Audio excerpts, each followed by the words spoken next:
पाडळी खुर्द इथल्या रयत सेवा कृषी उद्योग सहकारी संघातर्फे सुलभा कुलकर्णी, श्रीपती पाटील, शिवाजी पाटील, शामराव भोगम, राजेंद्र पाटील, पंडा पाटील, विष्णू पाटील, सीमा चाबूक यांच्यासह मान्यवरांना सेवा गौरव पुरस्कारानं पालकमंत्री हसन मुश्रीफ, आमदार सतेज पाटील, आमदार पी.एन. पाटील यांच्या उपस्थितीत सन्मानित करण्यात आलं। यावेळी बोलताना मंत्री मुश्रीफ यांनी सेवक भावनेतून विश्वासराव पाटील यांनी पारदर्शी कारभार केल्यामुळे संघाला नावलौकिक प्राप्त झाल्याचं सांगितलं। स्पर्धेच्या युगात एकरी उत्पादन वाढलं तरच शेती परवडेल, त्यासाठी कृषी नवतंत्रज्ञान शेतकऱ्यांच्या बांधापर्यंत पोहोचवा असं आवाहन मंत्री हसन मुश्रीफ यांनी केलं।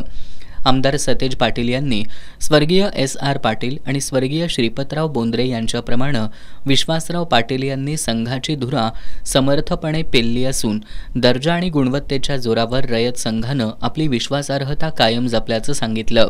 आमदार पी.एन. पाटील यांनी शेतकऱ्यांना कृषीविषयक सेवा सुविधा देण्याचं काम रयत संघ निरंतरपणे करत असल्याचं सांगितलं। संघाचे संस्थापक संचालक विश्वास पाटील यांनी संघाचा कारभार काटकसरीनं केला असून त्यामुळे सभासदांचा विश्वास हा रयत संघावर असल्याचं सांगितलं। यावेळी इफ्को कंपनीच्या वतीनं संघाला 10 लाख रुपयांचा औषध फवारणीसाठीचा ड्रोन दिला। तसंच 10 लाख खर्चातून उभारलेल्या कृषी प्रयोगशाळेचं उद्घाटन पालकमंत्री हसन मुश्रीफ यांच्यासह मान्यवरांच्या उपस्थितीत झालं।